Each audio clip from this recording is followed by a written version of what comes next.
Hey, true believers, Chris Mapp coming at you today with the final Suicide Squad member in the wave. This is the McFarlane Toys DC Multiverse Gold Label King Shark and the Build-A-Figure wave, or Collect-A-Connect, or whatever Todd's calling his waves per se. But you can kind of see the variation differences. I like both of them. Now, if you want to pick up the whole Suicide Squad wave, always, as I say, please, first and foremost, check your local comic shop. And if not, you can check out Big Bad Toy Store. And I believe it's also on Amazon, I think. Double check me on that. And feel free to make fun of me down in the comments if I'm wrong. This one, I was going grocery shopping and I just happened to find it at Target. So you may get lucky. Now you see they're both beautiful. There's some variations. So we'll talk about the box on this one. Let's move old blue shorts here out of the way and talk about the multi-short one.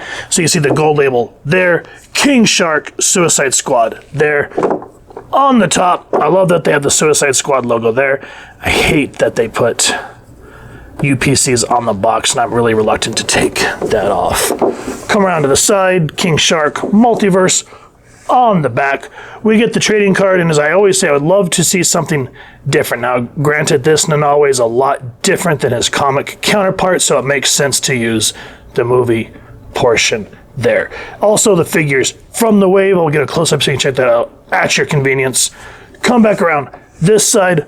Love these deluxe boxes. Just that Suicide Squad logo that James Gunn came up with. Very cool stuff.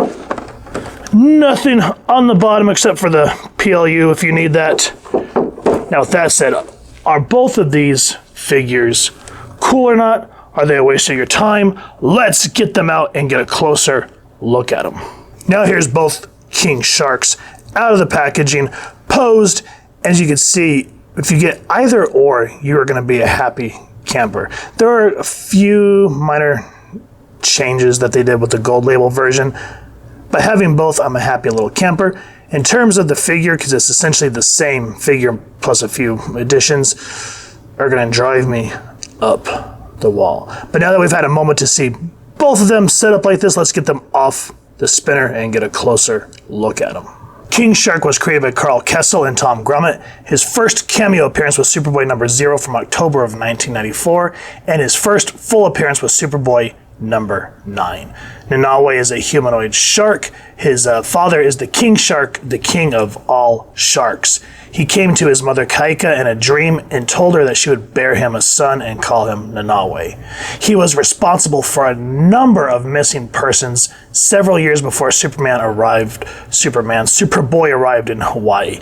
By issue 13 of that same run, he was recruited into the Suicide Squad. Post Flashpoint and the New 52, he's been tortured and forced to be part of the squad by Amanda Waller. This is one of those characters whose story arcs begin to just go all over the place, and the reading order kind of, for me, gets jumbled. I've left a link down in the description so you can look further into his history at your convenience and read the books that you want. So with that said, let's look at the accessories that the gold label King Shark comes with, because sadly the Build-A-Figure version has nothing other than his parts. So he first comes with the trading card, which I'm thankful for, because I hate when you get that Build-A-Figure wave and they don't have a trading card or anything like that. So there's the front and the back for you guys. Now, I love how the card is kind of that foil, that, I don't know if that'd be lithograph or what's that word, I forget.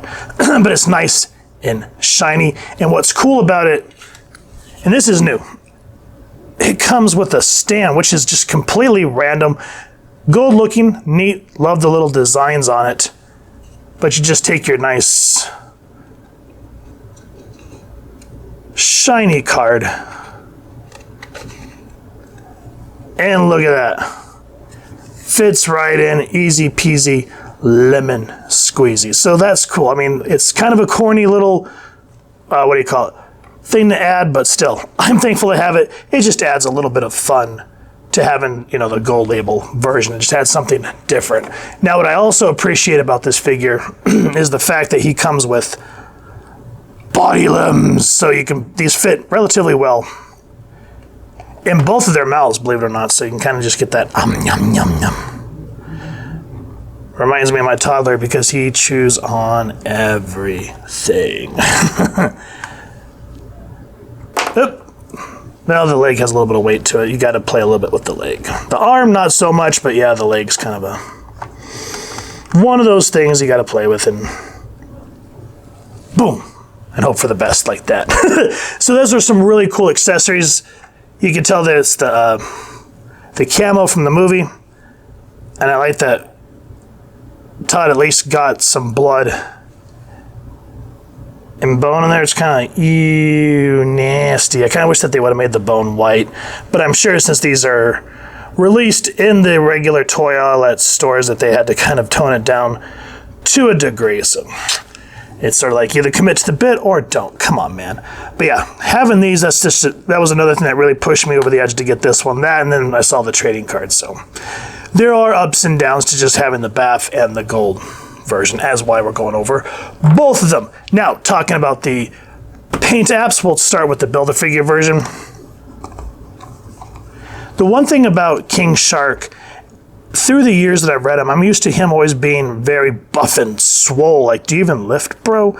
But for the movie, I can understand why they made him a little more flabby, because sharks, you know, they're big and plump so that they can go after their prey. So this looks biologically to me a lot more realistic. And I love all the little bits of battle damage that he gets to show that his father is King Shark, and that he's, you know, he's not exactly coming out smelling like a rose. The mouth on both of them, I like the articulation on them. See if I can get that gold label to stand, because you can kind of get that full open one for more of a, hey, how's it going? And then you can kind of go half mouth for just kind of a, And then you get the more, in the teeth, I didn't really see any difference in the teeth, but then you could actually close it all the way for like, I'm not saying nothing. But I love how the teeth articulate. So as you start to push up the top row, the bottom row, the top goes up with it. That's just a nice little thing. Now the mouth is kind of a pain in the ass to reopen. Marf. And this is after warming it up, which, as I always say, guys, make sure to warm your figures up, because this gold label was stiff when I took him out of the packaging. Now, the one thing in terms of the look, I get what they had to do for the build, but I hate that there's this big gap in his shorts, so it's kind of like, hey, what's going on? But yeah, it just kind of takes it out of the, what do you call it? The aesthetic, there's the word I'm looking for. I love how they have the white on the belly, gradiating into dark gray. Same on the face, as I just said. Love that they actually made sure that the snout has all the little attentions to details, the little black beady eyes that shark have, of course their lungs, fin. And I'm glad that they made sure that they paint the figure all the way through, that they didn't really see any lack of paint like we've seen on some figures where it just seems like they just stop on the back, and it's like, why would you do that? That is so dumb. And for this one, yeah, the blue shorts with a little bit of white, like the faded kind of surfer look, looks all right, but that sort of leads me into this one. I didn't notice it at first, but if you look at both of their chests, how he looks more clean on this one.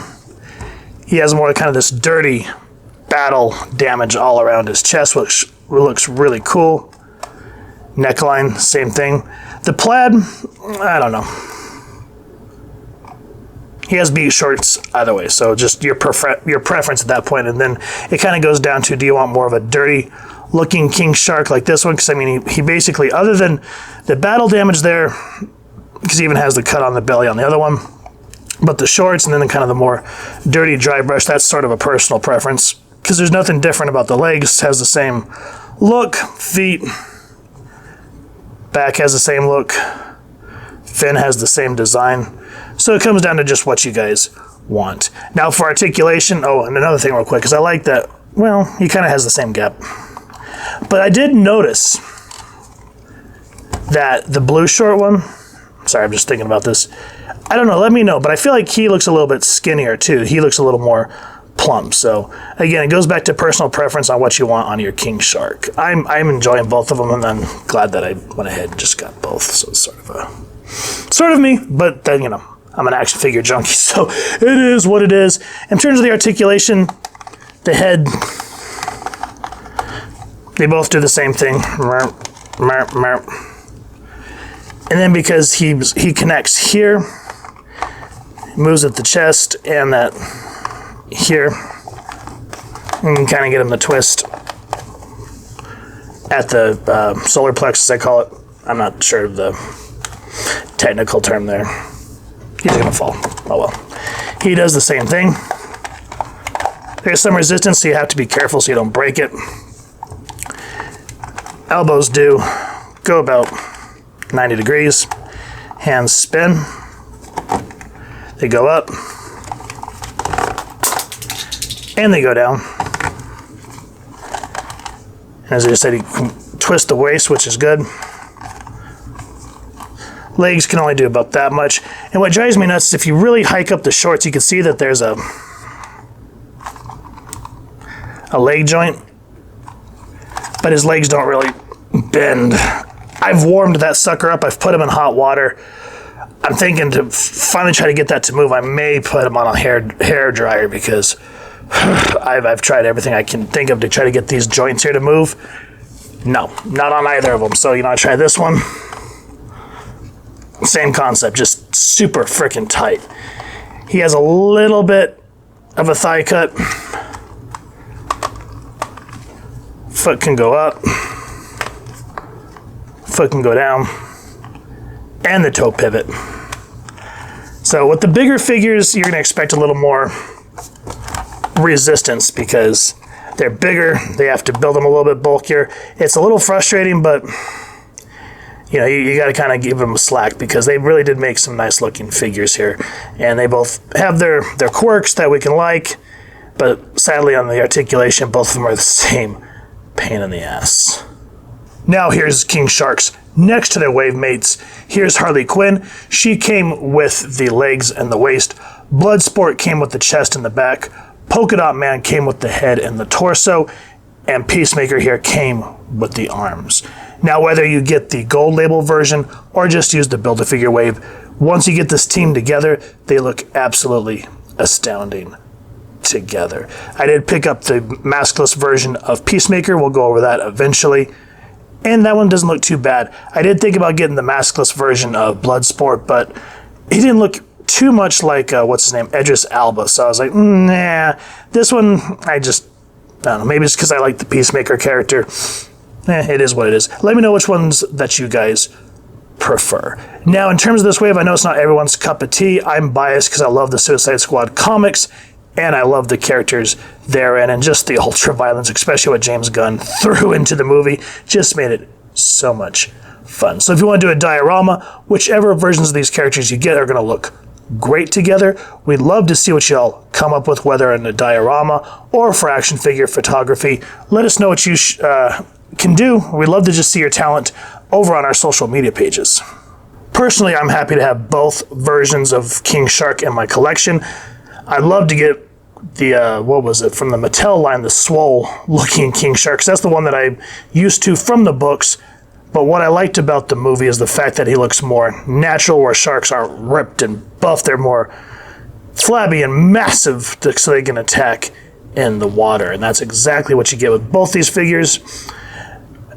Now, with that said, you have to really ask yourself, other than like this one having the plaid pants with the battle damage on his tummy, as where this one's a little more clean looking with blue shorts, ultimately it really doesn't matter, guys. I mean, you're going to be happy either way. But since, I review and love figures, I'm going to get both. Especially I like the gold label because he's not as flabby as we talked about. But still, they both are going to hold a place in my heart. I'm happy to have them. So if you've enjoyed what you've seen, please first and foremost support your local comic shop or wherever it is you like to pick up your figures and your books, and either try to get both figures or just the Build-A-Figure wave, whichever one's gonna make you happy. Or you can check out the online places and see if you can get them that route. And if you've enjoyed the review, we really would appreciate if you take a moment to like, share, and subscribe. Helps the club channel more than you could possibly know. And if you wouldn't mind hitting that fancy little Belle Reve bell next to subscribe, that way as we continue to upload content, you guys get notified. Come to the channel, and we love talking with you and hearing your thoughts and feedback down in the comments below, or our social media pages, which I'll make sure to leave the links down in the description. So with all that said, photo slideshow coming up next. Hope y'all continue to have an absolutely amazing day reading, and happy hunting, true believers.